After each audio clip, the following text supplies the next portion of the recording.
সূরা আন-নিসা। রহমান রহিম আল্লাহ তাআলার নামে। তোমরা তোমাদের মালিককে ভয় করো, যিনি তোমাদের একটি মাত্র ব্যক্তি সত্তা থেকে সৃষ্টি করেছেন। অতঃপর তিনি তা থেকে তার জুড়ি পয়দা করেছেন। এরপর তিনি তাদের এই আদি জুড়ি থেকে বহু সংখ্যক নরনারী দুনিয়ায় চারিদিকে ছড়িয়ে দিয়েছেন। হে মানুষ, তোমরা ভয় করো আল্লাহ তাআলাকে, যার পবিত্র নামে তোমরা একে অপরের কাছে অধিকার ও পাওনা দাবি করো, এবং সৃষ্টি তত্ত্বের উৎস গর্ভধারিণী মাকে সম্মান করো। অবশ্যই আল্লাহ তাআলা তোমাদের উপর তীক্ষ্ণ দৃষ্টি রেখে চলেছেন। এতিমদের ধন সম্পদ তাদের কাছে দিয়ে দাও। তাদের ভালো জিনিসের সাথে নিজেদের খারাপ জিনিসের বদল করো না। তাদের সম্পদ সমূহ কখনো নিজেদের মালের সাথে মিলিয়ে হজম করে নিও না। এটা আসলেই একটা জঘন্য পাপ। আর যদি তোমাদের এই আশঙ্কা থাকে যে তোমরা এতিম মহিলাদের মাঝে ন্যায় বিচার করতে পারবে না, তাহলে সাধারণ নারীদের মাঝ থেকে তোমাদের যাদের ভালো লাগে তাদের 2 জন, 3 জন কিংবা 4 জনকে বিয়ে করে নাও। কিন্তু যদি তোমাদের এই ভয় হয় যে তোমরা একের অধিক হলে তাদের মাঝে ইনসাফ করতে পারবে না, তাহলে তোমাদের জন্য একজনই যথেষ্ট, কিংবা যে তোমাদের অধিকারভুক্ত তাদেরই যথেষ্ট মনে করে নাও। মনে রেখো, যৌনতার সীমা লঙ্ঘন থেকে বেঁচে থাকার জন্য এটাই হচ্ছে উত্তম ও সহজতর পন্থা। নারীদের তাদের মোহরানার অঙ্ক একান্ত খুশি মনে তাদের মালিকানায় দিয়ে দাও। অতঃপর তারা যদি নিজেদের মনের খুশিতে এর কিছু অংশ তোমাদের ছেড়ে দেয়, তাহলে তোমরা তা খুশি মনে ভোগ করতে পারো। আল্লাহ তাআলা তোমাদের যে সম্পদকে দুনিয়ায় তোমাদের প্রতিষ্ঠা লাভের উপকরণ হিসেবে বানিয়ে দিয়েছেন, তা এই নির্বোধ লোকেদের হাতে ছেড়ে দিও না। অবশ্যই এ থেকে তাদের খাওয়ার ব্যবস্থা করবে, তাদের পোশাক সরবরাহ করবে, সর্বোপরি তাদের সাথে ভালো কথা বলবে। এতিমদের প্রতি লক্ষ্য রাখতে হবে যতক্ষণ না তারা বিয়ের বয়স পর্যন্ত পৌঁছে। অতঃপর যদি তোমরা তাদের মধ্যে সম্পদ পরিচালনার যোগ্যতা অনুভব করতে পারো, তাহলে তাদের ধন সম্পদ তাদের হাতে তুলে দেবে। তাদের এই ধন সম্পদ তাদের বড় হবার আগেই তাড়াহুড়ো করে হজম করে ফেলো না। এতিমদের পৃষ্ঠপোষক যদি সম্পদশালী হয়, তাহলে সে যেন এই বাড়াবাড়ি থেকে বেঁচে থাকে। তবে হ্যাঁ, যদি সে পৃষ্ঠপোষক গরিব হয়, তাহলে সমাজের প্রচলিত নিয়ম অনুযায়ী সে যেন তা থেকে নিজের পারিশ্রমিক গ্রহণ করে। যখন তোমরা তাদের ধন সম্পদ তাদের ফিরিয়ে দেবে, তখন তাদের উপর সাক্ষী রেখো, যদিও হিসাব গ্রহণের জন্য আল্লাহ তাআলাই যথেষ্ট। তাদের পিতামাতা ও আত্মীয় স্বজনদের রেখে যাওয়া ধন সম্পদে পুরুষদের যেমন নির্দিষ্ট অংশ রয়েছে, একইভাবে নারীদের জন্য সে সম্পদে নির্দিষ্ট অংশ রয়েছে, যা তাদের পিতামাতা ও আত্মীয় স্বজনরা রেখে গেছে। পরিমাণ অল্প হোক কিংবা বেশি, উভয়ের জন্য এর অংশ নির্দিষ্ট করে দেওয়া হয়েছে। মৃত ব্যক্তির সম্পদ বন্টনের সময় যখন তার আপনজন, এতিম ও মিসকিনরা সেখানে এসে হাজির হয়, তখন তা থেকে তাদেরও কিছু দেবে এবং তাদের সাথে সুন্দরভাবে কথা বলবে। এতিমদের ব্যাপারে মানুষের এটুকু ভয় করা উচিত, যদি তারা নিজেরা মৃত্যুর সময় এমনি দুর্বল সন্তানদের পেছনে রেখে চলে আসত, তাহলে তাদের ব্যাপারে তারা এভাবে ভীত শঙ্কিত থাকত। অতএব তাদের ব্যাপারে আল্লাহকে ভয় করে চলা এবং এদের সাথে হামেশাই ন্যায় ইনসাফের কথাবার্তা বলা উচিত। যারা অন্যায়ভাবে এতিমদের মাল সম্পদ ভক্ষণ করে, তারা যেন আগুন দিয়ে নিজেদের পেট ভর্তি করে। অচিরেই এই লোকগুলো জাহান্নামের আগুনে জ্বলতে থাকবে। আল্লাহ তাআলা তোমাদের উত্তরাধিকারে সন্তানদের সম্পর্কে এ মর্মে তোমাদের জন্য এ বিধান জারি করেছেন যে এক ছেলের অংশ হবে 2 কন্যা সন্তানের মতো। কিন্তু উত্তরাধিকারী কন্যারা যদি 2-এর বেশি হয়, তাহলে তাদের জন্য থাকবে রেখে যাওয়া সম্পত্তির 2/3 আর সে কন্যা সন্তান যদি 1 জন হয়, তাহলে তার অংশ হবে পরিত্যক্ত সম্পত্তির অর্ধেক। মৃত ব্যক্তির সন্তান থাকলে তার পিতামাতা প্রত্যেকের জন্য থাকবে সে সম্পদের 6/1 অপরদিকে মৃত ব্যক্তির যদি কোনো সন্তান না থাকে এবং পিতামাতাই যদি হয় তার একমাত্র উত্তরাধিকারী, তাহলে তার মায়ের অংশ হবে 3/1। যদি মৃত ব্যক্তির কোনো ভাই বোন বেঁচে থাকে, তাহলে তার মায়ের অংশ হবে 6/1। মৃত্যুর আগে সে যে ওসিয়ত করে গেছে এবং তার রেখে যাওয়া ঋণ আদায় করে দেওয়ার পরেই কিন্তু এই সব ভাগ বাটোয়ারা করতে হবে। তোমরা জানো না তোমাদের পিতামাতা ও তোমাদের সন্তান সন্ততির মধ্যে কে তোমাদের জন্য উপকারের দিক থেকে বেশি নিকটবর্তী। অতএব এ হচ্ছে আল্লাহর বিধান। অবশ্যই আল্লাহ তাআলা সকল কিছু সম্পর্কে ওয়াকিবহাল এবং তিনি হচ্ছেন বিজ্ঞ পরম কুশলী। তোমাদের স্ত্রীদের রেখে যাওয়া সম্পত্তিতে তোমাদের অংশ হচ্ছে অর্ধেক, যদি তাদের কোনো সন্তানাদি না থাকে। আর যদি তাদের সন্তান থাকে, তাহলে সে সম্পত্তিতে তোমাদের অংশ হবে 4 ভাগের 1 ভাগ। তারা যে ওসিয়ত করে গেছে কিংবা তাদের ঋণ পরিশোধ করার পরেই কিন্তু তোমরা এই অংশ পাবে। তোমাদের স্ত্রীদের জন্য থাকবে তোমাদের রেখে যাওয়া সম্পত্তির 1/4 যদি তোমাদের কোনো সন্তান না থাকে। যদি তোমাদের সন্তান থাকে, তাহলে তারা পাবে রেখে যাওয়া সম্পদের 8 ভাগের 1 ভাগ। মৃত্যুর আগে তোমরা যা ওসিয়ত করে যাবে কিংবা যে ঋণ তোমরা রেখে যাবে তা পরিশোধ করে দেওয়ার পরই এই অংশ তারা পাবে। যদি কোনো পুরুষ কিংবা নারী এমন হয় যে তার কোনো সন্তান নেই, পিতামাতাও নেই, শুধু আছে তার এক ভাই ও এক বোন, তাহলে তাদের সবার জন্য থাকবে 6 ভাগের 1 ভাগ।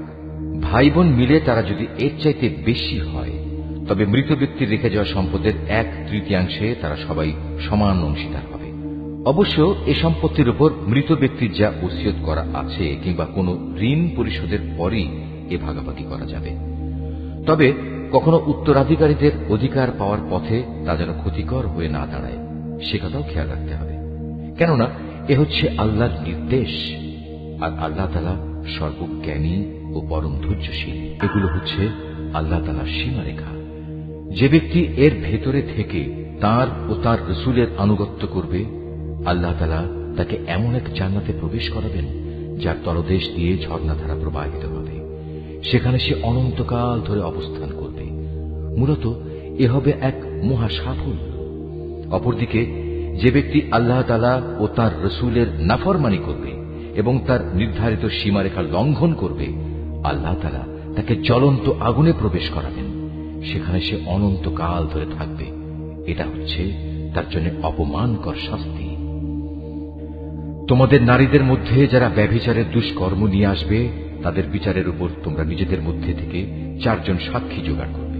অতঃপর সে 4 জন লোক যদি ইতিবাচক সাক্ষ্য প্রদান করে, তাহলে সে নারীদের তোমরা ঘরের ভেতর অবরুদ্ধ করে রাখবে যতদিন না মৃত্যু এসে তাদের সমাপ্তি ঘটিয়ে দেয়, অথবা আল্লাহ তাআলা তাদের জন্য অন্য কোনো ব্যবস্থা না করেন। আর তোমাদের মধ্যে যে 2 জন নরনারী এ ব্যভিচারের কাজ করবে, তাদের 2 জনকেই তোমরা শাস্তি দেবে। হ্যাঁ, তারা যদি তওবা করে এবং নিজেদের সংশোধন করে নেয়, তাহলে তাদের শাস্তি দেয়া থেকে তোমরা সরে দাঁড়াও। অবশ্যই আল্লাহ তাআলা তওবা কবুলকারী এবং পরম দয়ালু। আল্লাহ তাআলার উপর শুধু তাদের তওবাই কবুলযোগ্য হবে যারা ভুলবশত গুনাহের কাজ করে, অতঃপর জানা মাত্রই তারা দ্রুত তা থেকে ফিরে আসে। মূলত এরাই হচ্ছে সেসব লোক যাদের উপর আল্লাহ তাআলা দয়া পরবশ হন, আর আল্লাহ তাআলাই হচ্ছেন সর্ববিষয়ে জ্ঞানী, কুশলী। আর তাদের জন্য তওবা করার কোনো অবকাশ নেই যারা আজীবন শুধু গুনাহের কাজই করে। এভাবেই গুনাহের কাজ করতে করতে একদিন তাদের কারো দুয়ারে যখন মৃত্যু এসে হাজির হয়, তখন সে বলে, হে আল্লাহ, আমি এখন তওবা করলাম। আসলে তাদের জন্য কোনো তওবা নয় যারা কাফের অবস্থায় ইহুদিরা সাঙ্গ করল। এরা হচ্ছে সেসব লোক যাদের জন্য আমি কঠিন যন্ত্রণাদায়ক আযাবের ব্যবস্থা করে রেখেছি। হে মানুষ, তোমরা যারা ঈমান এনেছ, তোমাদের জন্য কখনো জোর করে বিধবা নারীদের উত্তরাধিকারের পণ্য বানানো বৈধ নয়। বিয়ের সময় মোহর হিসেবে যা তোমরা তাদের দিয়েছ, তার কোনো অংশ তাদের কাছ থেকে নিয়ে নেওয়ার জন্য তোমরা তাদের অযথা আটক করে রেখো না, যতক্ষণ পর্যন্ত তারা প্রকাশ্য কোনো ব্যভিচারের কাজে লিপ্ত না হয়। তাদের সাথে সৎভাবে জীবন যাপন করো। এমনকি তোমরা যদি তাদের পছন্দ নাও করো, এমনও তো হতে পারে যা কিছু তোমরা পছন্দ করো না, তার মধ্যেই আল্লাহ তাআলা তোমাদের জন্য অফুরন্ত কল্যাণ নিহিত রেখে দিয়েছেন। আর যদি তোমরা এক স্ত্রীকে আরেকজন স্ত্রী দ্বারা বদল করার সংকল্প করেই নাও, তাহলে মোহর হিসেবে বিপুল পরিমাণ সোনাদানা দিলেও তার কোনো অংশ তোমরা তার কাছ থেকে ফেরত নিও না। তোমরা কি তাদের উপর মিথ্যা অপবাদ দিয়ে ও সুস্পষ্ট পাপাচার করে তা ফেরত নিতে চাচ্ছ? তোমরা মোহরানার সে অংশটুকু ফেরত নেবেই বা কি করে? অথচ বিভিন্নভাবে তোমরা তো একে অপরের স্বাদ গ্রহণ করেছ। তাছাড়া এর মাধ্যমে তারা তোমাদের কাছ থেকে বিয়ে বন্ধনের পাকাপাকি একটা প্রতিশ্রুতিও আদায় করে নিয়েছিল, যা তোমরা ভেঙে দিয়েছ। নারীদের মধ্যে থেকে যাদের তোমাদের পিতা পিতামহরা বিয়ে করেছে, তাদের তোমরা কখনো বিয়ে করো না। হ্যাঁ, এই নির্দেশ আসার আগে যা হয়ে গেছে তা তো হয়েই গেছে। এটি আসলেই ছিল এক অশ্লীল নির্লজ্জ কাজ এবং খুবই ঘৃণ্য ও নিকৃষ্ট আচরণ। বিয়ের জন্য তোমাদের উপর হারাম করে দেয়া হচ্ছে তোমাদের মা, তোমাদের মেয়ে, তোমাদের বোন, তোমাদের ফুপু, তোমাদের খালা, ভাইদের মেয়ে, বোনদের মেয়ে। আরো হারাম করা হয়েছে সেসব মা যারা তোমাদের বুকের দুধ খাইয়েছে, তোমাদের দুধ খাওয়া সাথী বোন, তোমাদের স্ত্রীদের মা, তোমাদের স্ত্রীদের মাঝে যাদের সাথে তোমরা সহবাস করেছ, তাদের আগের স্বামীর ঔরসজাত মেয়েরা যারা তোমাদের অভিভাবকত্বে রয়েছে। অবশ্য যদি তাদের সাথে তোমাদের শুধু বিয়ে হয়ে থাকে কিন্তু তোমরা কখনো তাদের সাথে সহবাস করনি, তাহলে তাদের আগের স্বামীর মেয়েদের বিয়ে করায় তোমাদের জন্য কোনো দোষ নেই। তোমাদের জন্য তোমাদের নিজেদের ঔরসজাত ছেলেদের স্ত্রীদের হারাম করা হয়েছে। উপরন্তু বিয়ের জন্য তোমাদের উপর দুই বোনকে একত্র করাও হারাম করা হয়েছে। তবে যা কিছু এর আগে সংগঠিত হয়ে গেছে তা তো হয়েই গেছে। সে ব্যাপারে অবশ্যই আল্লাহ তাআলা বড়ই ক্ষমাশীল ও একান্ত দয়াবান। নারীদের মাঝে আগে থেকেই বিয়ের দুর্গে অবস্থানকারীদেরও তোমাদের জন্য হারাম করা হয়েছে। তবে যেসব নারী যুদ্ধবন্দী হয়ে তোমাদের অধিকারে এসে পড়েছে তারা ব্যতীত। এ হচ্ছে বিয়ের ব্যাপারে তোমাদের উপর আল্লাহ তাআলার বিধান। এর বাইরে যেসব নারী রয়েছে তাদের তোমাদের জন্য এ শর্তে হালাল করা হয়েছে যে তোমরা বিয়ের জন্য একটি নির্দিষ্ট পরিমাণ মোহরের বিনিময় আদায় করে দেবে এবং তোমরা বিয়ের সংরক্ষিত দুর্গে অবস্থান করবে। তোমরা অবাধ যৌন স্পৃহা পূরণে নিয়োজিত হবে না।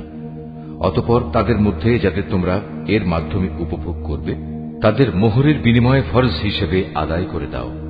অবশ্য একবার এ মোহর নির্ধারিত হয়ে যাওয়ার পর যে পরিমাণের উপর তোমরা উভয় একমত হও তাতে কোনো দোষের কিছু নেই। নিশ্চয়ই আল্লাহ তাআলা সর্বজ্ঞ, কুশলী। আর তোমাদের মধ্যে যে ব্যক্তির স্বাধীন ও সম্ভ্রান্ত কোনো ঈমানদার নারীকে বিয়ে করার আর্থিক ও সামাজিক সামর্থ্য না থাকে তাহলে সে যেন তোমাদের অধিকারভুক্ত কোনো ঈমানদার নারীকে বিয়ে করে নেয়। তোমাদের ঈমানের অবস্থা সম্পর্কে তো আল্লাহ তাআলা সম্যক অবগত আছেন। ঈমানের মাপকাঠিতে তোমরা তো একই রকম। অতঃপর তোমরা তাদের অধিকারভুক্তদের অভিভাবকদের অনুমতি নিয়ে বিয়ে করো এবং ন্যায় ইনসাফ ভিত্তিক তাদের যথার্থ মোহরানা দিয়ে দাও। এর উদ্দেশ্য হচ্ছে তারা যেন বিয়ের দুর্গে সুরক্ষিত হয়ে যায়, স্বেচ্ছাচারিণী হয়ে পর পুরুষকে আনন্দ দানের কাজে নিয়োজিত না থাকে। অতঃপর যখন তাদের বিয়ের দুর্গে অবস্থান করে দেয়া হল তখন যদি তারা ব্যভিচারে লিপ্ত হয় তখন তাদের উপর আরোপিত শাস্তির পরিমাণ কিন্তু বিয়ের দুর্গে অবস্থানকারিণী স্বাধীন সম্ভ্রান্ত নারীদের উপর আরোপিত শাস্তির অর্ধেক। তোমাদের মধ্যে যাদের ব্যভিচারে লিপ্ত হবার আশঙ্কা থাকবে শুধু তাদের জন্যই এই রেয়াতটুকু দেয়া হয়েছে। কিন্তু তোমরা যদি ধৈর্য ধারণ করতে পারো অবশ্যই তা তোমাদের জন্য কল্যাণকর এবং আল্লাহ তাআলা একান্ত ক্ষমা পরায়ণ ও পরম দয়ালু। আল্লাহ তাআলা তাঁর বাণীসমূহ তোমাদের কাছে খুলে খুলে বলে দিতে চান এবং তিনি তোমাদের পূর্ববর্তী পুণ্যবান মানুষদের পথে পরিচালিত করতে চান। আর এর মাধ্যমে আল্লাহ তাআলা তোমাদের ক্ষমা অনুগ্রহ করতে চান। আল্লাহ তাআলা সর্বজ্ঞ, কুশলী। আল্লাহ তাআলা তোমাদের উপর ক্ষমা পরবশ হবেন। অপরদিকে যারা নিজেদের পাশবিক লালসার অনুসরণ করে তারা চায় তোমরা সে ক্ষমার পথ থেকে বহুদূরে নিক্ষিপ্ত হয়ে গোমরা থেকে যাও।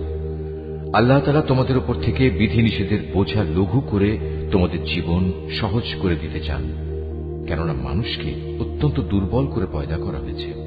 হে মানুষ, তোমরা যারা ঈমান এনেছ কখনো তোমরা একে অপরের ধন সম্পত্তি অন্যায়ভাবে গ্রাস করো না।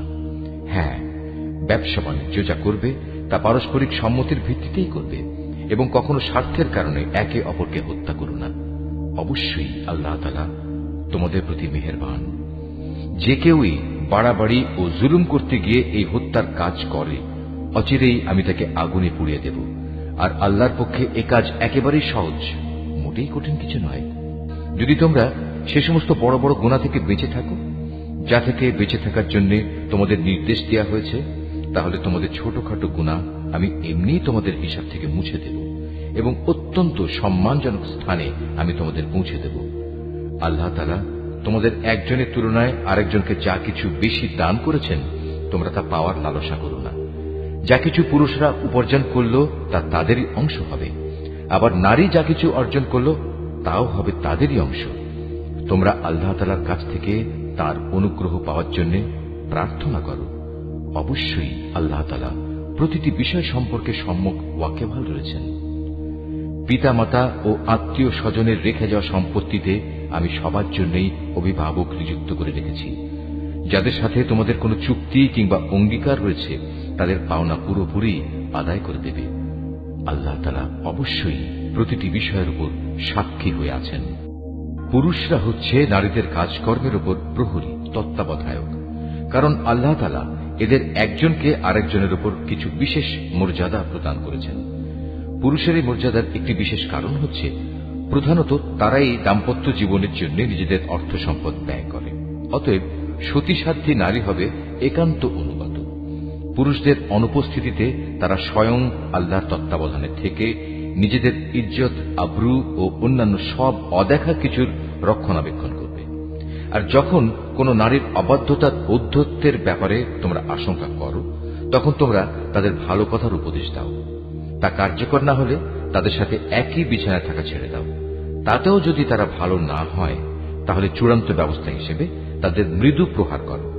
তবে যদি তারা এমনি অনুগত হয়ে যায়, তাহলে তাদের খামোখা কষ্ট দেওয়ার জন্য অজুহাত খুঁজে বেরিও না। অবশ্যই আল্লাহ তাআলা সর্বশ্রেষ্ঠ ও সবার চাইতে মহান। আর যদি তাদের স্বামী স্ত্রী এই দুজনের মাঝে বিচ্ছেদের আশঙ্কা দেখা দেয়, তাহলে তার পক্ষ থেকে একজন সালিশ এবং তার স্ত্রীর পক্ষ থেকে একজন সালিশ নিযুক্ত করো। আসলে উভয়ে যদি নিজেদের নিষ্পত্তি চায়, তাহলে আল্লাহ তাআলা তাদের পুনরায় মীমাংসায় পৌঁছার তৌফিক দেবেন। আল্লাহ তাআলা নিশ্চয়ই সম্যক জ্ঞানী, সর্ববিষয়ে ওয়াকিবহাল। তোমরা এক আল্লাহ তাআলার ইবাদত করো, কোনো কিছুকেই তার সাথে অংশীদার বানিও না, এবং পিতামাতার সাথে ভালো ব্যবহার করো। আরো যারা তোমাদের ঘনিষ্ঠ আত্মীয়, এতিম, মিসকিন, আত্মীয় প্রতিবেশী, অনাত্মীয় প্রতিবেশী, তোমার পথচারীর সঙ্গী ও তোমার অধিকারভুক্ত দাস দাসী, তাদের সবার সাথেও ভালো ব্যবহার করো। অবশ্যই আল্লাহ তাআলা এমন মানুষকে কখনো পছন্দ করেন না যে অহংকারী ও দাম্ভিক। আল্লাহ তাআলা এমন ধরনের লোকদেরও ভালোবাসেন না যারা নিজেরা যেমন কার্পণ্য করে তেমনি অন্যদেরও কার্পণ্য করার আদেশ করে। তাছাড়া আল্লাহ তাআলা তাদের যা কিছু ধন সম্পদের অনুগ্রহ দান করেছেন তারা তা লুকিয়ে রাখে। আমি কাফেরদের জন্য এক লাঞ্ছনাদায়ক শাস্তির ব্যবস্থা করে রেখেছি। আল্লাহ তাআলা তাদেরও পছন্দ করেন না যারা লোক দেখানোর উদ্দেশ্যে নিজেদের ধন সম্পদ ব্যয় করে। তারা আল্লাহ তাআলা এবং শেষ বিচারের দিনকেও বিশ্বাস করে না। আর শয়তান যদি কোনো ব্যক্তির সাথী হয়, তাহলে বুঝতে হবে সে বড়ই খারাপ সাথী পেল। কি দুর্যোগ তাদের উপর দিয়ে বয়ে যেত যদি তারা শয়তানকে সাথী বানানোর বদলে আল্লাহ তাআলার উপর ঈমান আনত এবং ঈমান আনত পরকাল দিবসের উপর। সর্বোপরি আল্লাহ তাআলা তাদের যা কিছু দান করেছেন তা থেকে তারা খরচ করত। বস্তুত আল্লাহ তাআলা তাদের কাজকর্ম সম্পর্কে ভালোভাবেই ওয়াকিবহাল রয়েছেন। আল্লাহ তাআলা কার উপর এক বিন্দু পরিমাণও জুলুম করেন না, বরং তিনি তো এত দয়ালু যে নেকির কাজ যদি একটি হয় তবে তিনি তার পরিমাণ দ্বিগুণ করে দেন এবং এর সাথে তিনি নিজ থেকেও বড় কিছু পুরস্কার যোগ করেন। সেদিন তাদের অবস্থাটা কেমন হবে যখন আমি প্রত্যেক উম্মতের কাজে সাক্ষী হিসেবে তাদের নবীকে এনে হাজির করব, এবং হে মুহাম্মদ, এদের সবার কাছে সাক্ষী হিসেবে আমি সেদিন তোমাকে নিয়ে আসব। সেদিন যারা আল্লাহ তাআলাকে অস্বীকার করেছে এবং তার রাসূলের বিরুদ্ধে আচরণ করেছে, তারা কামনা করবে মাটি যদি তাদের নিজেদের সাথে মিশে একাকার হয়ে যেত। কারণ সেদিন কোনো মানুষ কোনো কথাই মহাবিচারক আল্লাহ তাআলার কাছ থেকে গোপন করতে পারবে না। রুকু 7। হে ঈমানদাররা, তোমরা কখনো নেশাগ্রস্ত অবস্থায় নামাজের কাছে যেও না, যতক্ষণ পর্যন্ত তোমরা এতটুকু নিশ্চিত না হবে যে তোমরা যা কিছু বলছো তা তোমরা ঠিক ঠিক জানতে বুঝতে পারছ। আবার অপবিত্র অবস্থায়ও নামাজের কাছে যেও না, যতক্ষণ না তোমরা পুরোপুরিভাবে গোসল সেরে নেবে। তবে পথচারী অবস্থায় থাকলে তা ভিন্ন কথা। আর যদি তোমরা অসুস্থ হয়ে পড়ো অথবা প্রবাসে থাকো, কিংবা তোমাদের কেউ যদি পায়খানা থেকে ফিরে আসো, অথবা তোমরা যদি দৈহিক মিলনের সাথে নারী স্পর্শ করো, তাহলে পানি দিয়ে নিজেদের পরিষ্কার করে নেবে। তবে যদি এসব অবস্থায় পানি নাই পাও, তাহলে পবিত্র মাটি দিয়ে তায়াম্মুম করে নেবে, এবং তার পদ্ধতি হচ্ছে তা দিয়ে তোমাদের মুখমণ্ডল ও তোমাদের হাত মাসে করে নেবে। অবশ্যই আল্লাহ তাআলা গুনাহ মার্জনাকারী, পরম ক্ষমাশীল। হে নবী, তুমি কি তাদের অবস্থা দেখোনি যাদের আসমানি গ্রন্থের সামান্য একটা অংশ দেয়া হয়েছিল, কিন্তু তারা গুমরাহির পথই কিনে নিচ্ছে। তারা তো তোমাদেরও পথভ্রষ্ট করে দিতে চায়। তোমাদের দুশমনদের আল্লাহ তাআলা ভালো করেই জানেন। অভিভাবক হিসেবে যেমন আল্লাহ তাআলা যথেষ্ট, তেমনি সাহায্যকারী হিসেবেও আল্লাহ তাআলাই যথেষ্ট। ইহুদি জাতির মধ্যে কিছু লোক এমন আছে যারা রসুলের কথাগুলো মূল অর্থের স্থান থেকে সরিয়ে বিকৃত করে দেয় এবং তারা বলে, আমরা শুনলাম এবং সাথে সাথে অমান্যও করলাম। আবার বলে, আমাদের কথা শুনুন। আসলে ইসলামী জীবন বিধানে অপবাদ দানের উদ্দেশ্যে নিজেদের জিহ্বাকে কুঞ্চিত করে এরা বলে, হে নবী, আপনি শুনুন। সাথে সাথেই বলে, আপনার শ্রবণ শক্তি রহিত হয়ে যাক। অথচ এসব কথা না বলে তারা যদি বলতো, হে নবী, আমরা আপনার কথা শুনলাম এবং তা মেনে নিলাম এবং আপনি আমাদের কথা শুনুন, আমাদের প্রতি লক্ষ্য করুন, তাহলে এ বিষয়টা তাদের জন্য কতই না ভালো হতো। তাই হতো বরং তাদের জন্য সঙ্গত। কিন্তু সত্য অস্বীকার করার কারণে তাদের উপর আল্লাহ তাআলা অভিশাপ দিয়েছেন। অতঃপর তাদের সামান্য কিছু লোকই মাত্র ঈমান এনে থাকে। হে মানুষেরা, যাদের কিতাব দেয়া হয়েছে, তোমরা সেই গ্রন্থের উপর ঈমান আনো যা আমি মুহাম্মাদের উপর নাজিল করেছি। এ হচ্ছে এমন এক কিতাব যা তোমাদের কাছে মজুদ পূর্ববর্তী কিতাবের সত্যতা স্বীকার করে। ঈমান আনো সে সময় আসার আগে যখন আমি পাপিষ্ঠদের চেহারাসমূহ বিকৃত করে তাকে উল্টো দিকে ঘুরিয়ে দেব, অথবা ইহুদিদের পবিত্র দিন শনিবারের অবমাননাকারীদের প্রতি আমি যেভাবে অভিশাপ নাজিল করেছি, তেমনি কোন বড় বিপর্যয় আসার আগেই ঈমান আনো। আর আল্লাহ তাআলার হুকুম সে তো অবধারিত। নিঃসন্দেহে আল্লাহ তাআলা কখনো সে গুনাহ মাফ করবেন না যেখানে তার সাথে কাউকে শরীক করা হয়। এছাড়া অন্য সব গুনাহ তিনি যাকে ইচ্ছা ক্ষমা করে দেন। যে ব্যক্তি আল্লাহর সাথে কাউকে অংশীদার বানালো, সে সত্যি একটা বড় ধরনের মিথ্যা রচনা করল এবং একটা মহা পাপে নিজেকে জড়ালো। হে নবী, তুমি কি তাদের অবস্থা দেখোনি যারা নিজেদের খুব পবিত্র মনে করে, অথচ আল্লাহ তাআলা যাকে ইচ্ছা তাকেই পবিত্র করেন, এবং যারা অপবিত্র তাদের উপর এক বিন্দু পরিমাণও জুলুম করা হবে না। এদের প্রতি তাকিয়ে দেখো কিভাবে এরা আল্লাহ তাআলা সম্পর্কে মিথ্যা অপবাদ রটিয়ে যাচ্ছে। প্রকাশ্য গুনাহ হিসাবে এটাই তো এদের জন্য যথেষ্ট। তুমি কি তাদের অবস্থা দেখোনি যাদের আল্লাহ তাআলার কিতাবের কিছু অংশ দান করা হয়েছিল? তারা আস্তে আস্তে নানা ধরনের ভিত্তিহীন অমূলক জাদুমন্ত্র জাতীয় জিনিস ও বহুতর মিথ্যা মাবুদের উপর ঈমান আনতে শুরু করল, এবং কাফেরদের সম্পর্কে তারা বলতে লাগল, ঈমানদারদের তুলনায় এরাই তো সঠিক পথের উপর রয়েছে। এরাই হচ্ছে সেই হতভাগ্য মানুষগুলো যাদের উপর আল্লাহ তাআলা অভিসম্পাত করেছেন। আর আল্লাহ তাআলা যার উপর অভিশাপ পাঠান তার জন্য তুমি কোনো সাহায্যকারী পাবে না। অথবা এরা কি মনে করে যে তাদের ভাগে রাজত্ব ও প্রাচুর্য সংক্রান্ত কিছু বরাদ্দ করা আছে? যদি সত্যি সত্যি তেমন কিছু এদের দেয়া হতো, তাহলে এরা তো খেজুর পাতার একটি ঝিল্লিও কাউকে দিতে চাইত না। অথবা এরা কি অন্যান্য মানব সন্তানদের ব্যাপারে হিংসা বিদ্বেষ পোষণ করে, যাদের আল্লাহ তাআলা নিজস্ব ভান্ডার থেকে জ্ঞান, কৌশল ও রাজনৈতিক ক্ষমতা দান করেছেন? অথচ আমি তো ইব্রাহিমের বংশধরদেরও আমার গ্রন্থ ও সেই গ্রন্থলব্ধ জ্ঞান বিজ্ঞান দান করেছিলাম। এর সাথে আমি তাদের এক বিশাল পরিমাণ রাজত্বও দান করেছিলাম। কিন্তু তাদের মধ্যে অল্প কিছু লোকই তার উপর ঈমান এনেছে, আবার কেউ কেউ তার থেকে মুখ ফিরিয়ে নিয়েছে। এদের পুড়িয়ে দেওয়ার জন্য জাহান্নামী যথেষ্ট। যারা আমার আয়াতসমূহ অস্বীকার করেছে তাদের আমি অচিরেই জাহান্নামের আগুনে পুড়িয়ে দেব। অতঃপর পুড়ে যখন তাদের দেহের চামড়া গলে যাবে, তখন আমি তার বদলে নতুন চামড়া বানিয়ে দেব, যাতে করে তারা আযাব ভোগ করতে পারে। অবশ্যই আল্লাহ তাআলা মহাপরাক্রমশালী, বিজ্ঞ, কুশলী। যারা আমার আয়াতসমূহ বিশ্বাস করেছে এবং ভালো কাজ করেছে, তাদের অচিরেই আমি এমন এক জান্নাতে প্রবেশ করাবো যার পাদদেশ দিয়ে ঝর্ণাধারা প্রবাহিত হবে। সেখানে তারা থাকবে চিরকাল। তাদের জন্য থাকবে পূত পবিত্র সঙ্গী ও সঙ্গিনীরা। সর্বোপরি আমি তাদের এক চিরস্নিগ্ধ ছায়ায় প্রবেশ করিয়ে দেব। হে ঈমানদার ব্যক্তিরা, আল্লাহ তাআলা তোমাদের নির্দেশ দিচ্ছেন, তোমরা আমানতসমূহ তাদের যথার্থ মালিকের কাছে সোপর্দ করে দেবে। আর যখন মানুষের মাঝে কোনো কিছুর ব্যাপারে তোমরা বিচার ফয়সালা করো, তখন তা ন্যায় ও ইনসাফের ভিত্তিতে করবে। আল্লাহ তাআলা তোমাদের যা কিছু উপদেশ দেন তা সত্যি সুন্দর। আল্লাহ তাআলা সবকিছু দেখেন এবং শোনেন। হে ঈমানদার মানুষেরা, তোমরা আল্লাহর আনুগত্য করো তার রসুলের এবং সেসব লোকদের যারা তোমাদের মাঝে বিশেষভাবে দায়িত্বপ্রাপ্ত। অতঃপর তোমাদের মাঝে যদি কোনো ব্যাপারে মতবিরোধের সৃষ্টি হয়, তাহলে সেই বিষয়টি ফয়সালার জন্য আল্লাহ তাআলা ও তার রসুলের দিকে ফিরিয়ে নিয়ে যাও। যদি তোমরা সত্যিকার অর্থে আল্লাহর উপর এবং শেষ বিচারে দিনের উপর ঈমান এনে থাকো, তাহলে এই পদ্ধতি হবে তোমাদের বিরোধ মীমাংসার সর্বোৎকৃষ্ট উপায়, এবং বিরোধপূর্ণ বিষয়সমূহের ব্যাখ্যার দিক থেকেও এটি হচ্ছে উত্তম পন্থা। হে নবী, তুমি কি তাদের অবস্থা দেখোনি যারা মনে করে তারা সে বিষয়ের উপর ঈমান এনেছে যা তোমার কাছে পাঠানো হয়েছে, এবং সে কিতাবের উপর ঈমান এনেছে যা তোমার আগে নাজিল করা হয়েছে, কিন্তু ফয়সালার সময় আমার কিতাবের বদলে এরা মিথ্যা মাবুদদের কাছ থেকে ফয়সালা পেতে চায়।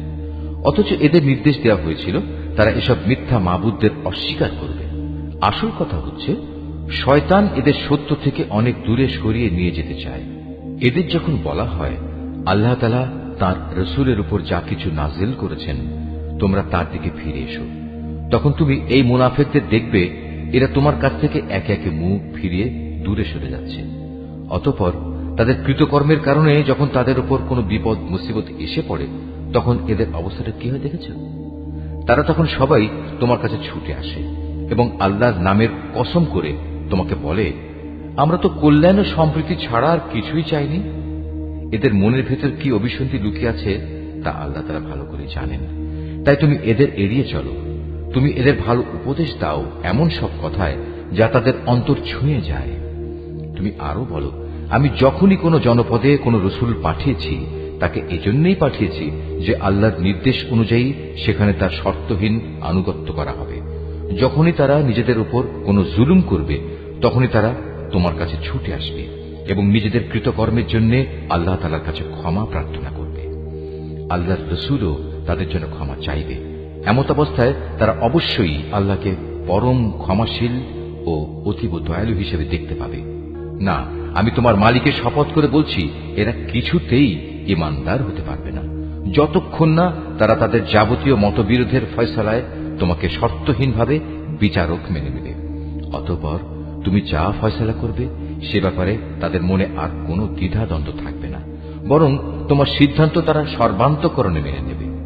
আমি যদি তাদের উপর এ আদেশ জারি করতাম যে তোমরা নিজেদের জীবন বিসর্জন দাও অথবা তোমরা নিজেদের ভিটে মাটি ছেড়ে অন্যত্র চলে যাও, তাহলে তাদের মধ্যে সামান্য সংখ্যক মানুষই তা করত। যেসব উপদেশ তাদের দেয়া হয়েছে তা যদি তারা মেনে চলত তবে তা তাদের জন্য খুবই কল্যাণকর হতো এবং তাদের মানসিক স্থিরতাও এতে করে মজবুত হতো। তাহলে আমিও আমার পক্ষ থেকে এজন্য তাদের বড় ধরনের পুরস্কার দিতাম। উপরন্তু আমি তাদের সরল পথও দেখিয়ে দিতাম। যারা আল্লাহ তাআলা ও তার রসুলের আনুগত্য করে তারা শেষ বিচারের দিন সেসব পুণ্যবান মানুষদের সাথে থাকবে যাদের উপর আল্লাহ তাআলা প্রচুর নিয়ামত বর্ষণ করেছেন। এরা হচ্ছে নবী রসুল যারা হেদায়েতের সত্যতা স্বীকার করেছে, আল্লাহর পথে জীবন উৎসর্গকারী শহীদ ও অন্যান্য নেককার মানুষ সাথী হিসাবে এরা সত্যি উত্তম। এ হচ্ছে আল্লাহ তাআলার কাছ থেকে অনুগ্রহ। মূলত কোনো কিছু জানার জন্য আল্লাহ তাআলাই যথেষ্ট। হে ঈমানদাররা, শত্রুর মোকাবেলায় তোমরা সর্বদা তোমাদের সতর্কতা গ্রহণ করো। অতঃপর হয় দলে দলে বিভক্ত হবে কিংবা একসঙ্গে শত্রুর মোকাবেলা করো। তোমাদের মধ্যে অবশ্যই এমন মুনাফিক লোক থাকবে যে যুদ্ধের ব্যাপারে গড়িমসি করবে। তোমাদের উপর কোনো বিপদ মুসিবত এলে সে বলবে, আল্লাহ তাআলা সত্যিই আমার উপর বড় অনুগ্রহ করেছেন, কেননা আমি সে সময় তাদের সাথে ছিলাম না। আর যদি তোমাদের উপর আল্লাহ তাআলার পক্ষ থেকে বিজয়ের অনুগ্রহ আসে তখন সে এমনভাবে বলে যেন তার সাথে তোমাদের কোন রকম বন্ধুত্বই ছিল না। সে তখন আরো বলে, কতই না ভালো হতো যদি আমি তাদের সাথে থাকতাম, তাহলে আজ আমিও অনেক বড় সফলতা অর্জন করতে পারতাম। যেসব মানুষ পরকালের বিনিময়ে এ পার্থিব জীবন ও তার সুখ স্বাচ্ছন্দ্য বিক্রি করে দিয়েছে সেসব মানুষের উচিত আল্লাহ তাআলার পথে লড়াই করা। কারণ যে আল্লাহর পথে লড়াই করবে সে এ পথে জীবন বিলিয়ে দেবে কিংবা সে বিজয় লাভ করবে।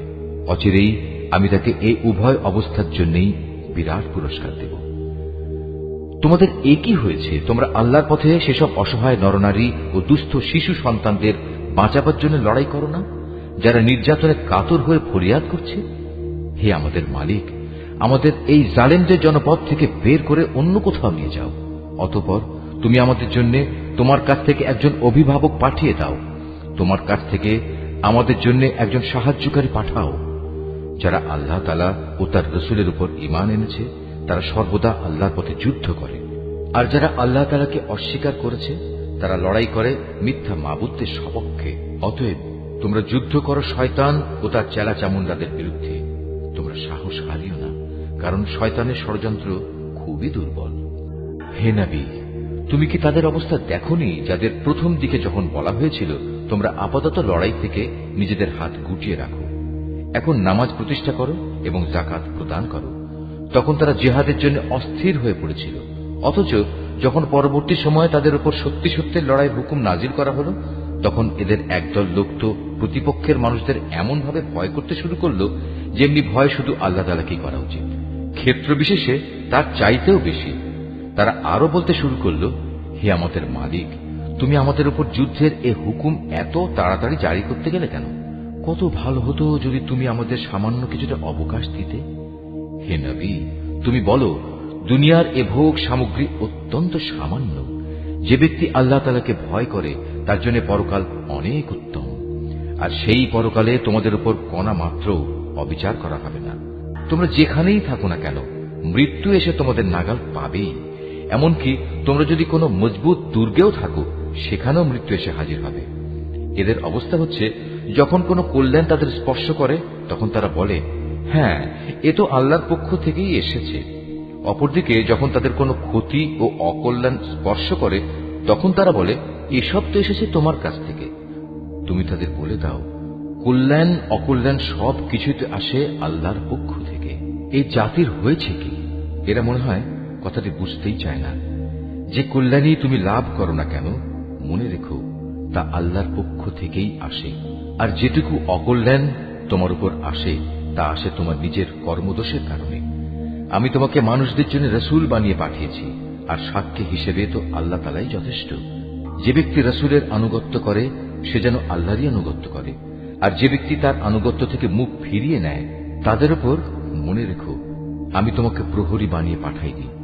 তারা মুখে মুখে বলে, আমরা তোমার আনুগত্য স্বীকার করি, কিন্তু তারা যখন তোমার কাছ থেকে দূরে সরে যায় তখন তাদের একদল লোক রাতের অন্ধকার সময়ে একত্রিত হয়ে ঠিক তুমি যা বলো তার বিরুদ্ধেই সলা পরামর্শ করে বেড়ায়।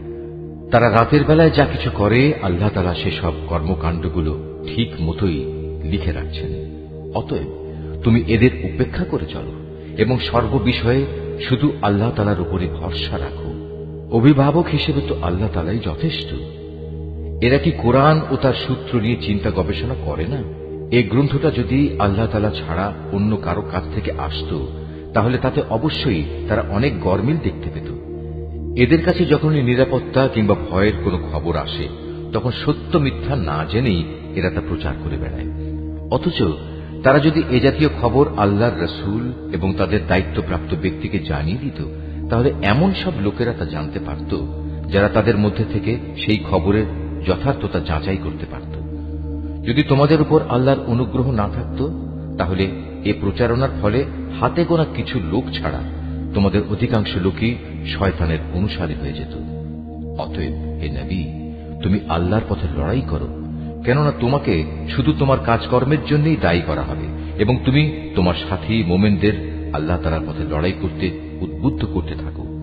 আল্লাহ তাআলা হয়তো অচিরেই এ কাফেরদের শক্তি চূর্ণ বিচূর্ণ করে দেবেন, কারণ আল্লাহ তাআলা শক্তিতে প্রবলতর, আবার শাস্তি দানেও তিনি কঠোরতর।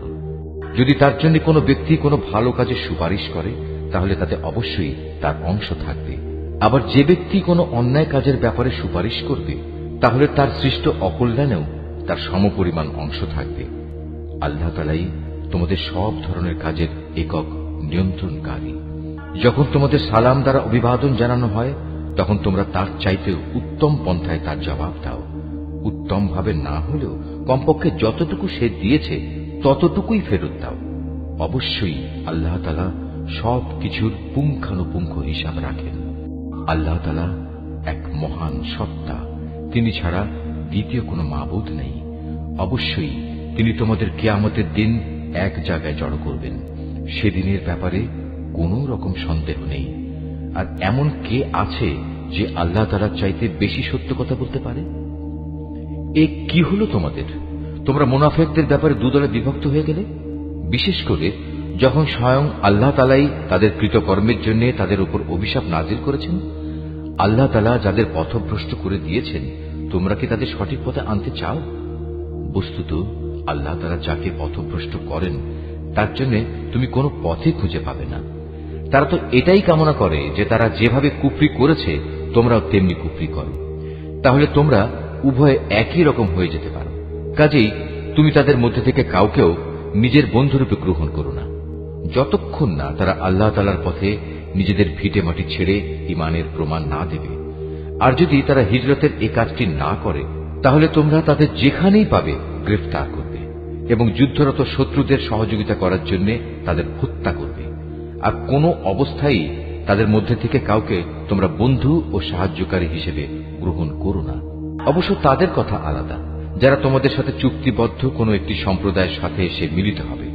আবার তাদের ব্যাপারও নয়, যারা তোমাদের সামনে এমন মানসিক অবস্থা নিয়ে আসে যে মূলত তাদের অন্তর তোমাদের সাথে যেমনি লড়াই করতে বাধা দেয়, তেমনি নিজেদের জাতির বিরুদ্ধেও তাদের লড়াই করতে বাধা দেয়। অপরদিকে আল্লাহ তাআলা যদি চাইতেন, তিনি তোমাদের উপর এদের ক্ষমতাবান করে দিতে পারতেন। তেমন অবস্থায় তারা অবশ্যই তোমাদের সাথে লড়াই করত। অতএব এরা যদি তোমাদের কাছ থেকে আলাদা হয়ে যায়, ময়দানের লড়াই থেকে বিরত থাকে এবং তোমাদের কাছে শান্তি ও সন্ধির প্রস্তাব পাঠায়, তাহলে তাদের বিরুদ্ধে অভিযানের কোনো পন্থাই আল্লাহ তাআলা তোমাদের জন্য উন্মুক্ত রাখেননি। এই মুনাফিকদের মাঝে তোমরা এমন আরেক দল পাবে, যারা তোমাদের দিক থেকে যেমন শান্তি ও নিরাপত্তা পেতে চায়, তেমনি তারা তাদের নিজেদের জাতির কাছ থেকেও নিরাপত্তা ও নিশ্চয়তা পেতে চায়। কিন্তু এদের যখনই কোনো বিপর্যয় সৃষ্টির কাজের দিকে ডাক দেয়া হবে, তখন সাথে সাথেই এরা তোমাদের বিরুদ্ধে ঝাঁপিয়ে পড়বে। এরা যদি সত্যিই তোমাদের সাথে যুদ্ধ করা থেকে সরে না দাঁড়ায় এবং কোনো শান্তি ও সন্ধি প্রস্তাব তোমাদের কাছে পেশ না করে এবং নিজেদের অস্ত্র সংবরণ না করে, তাহলে তাদের তোমরা যেখানেই পাবে গ্রেফতার করবে এবং চরম বিদ্রোহের জন্য তাদের তোমরা হত্যা করবে। মূলত এরাই হচ্ছে সেসব লোক যাদের উপর আমি তোমাদের সুস্পষ্ট ক্ষমতা দান করেছি। এটা কোনো ইমানদার ব্যক্তির কাজ নয় যে সে আরেকজন ইমানদার ব্যক্তিকে হত্যা করবে। অবশ্য ভুলবশত করে ফেললে তা সম্পূর্ণ ভিন্ন কথা।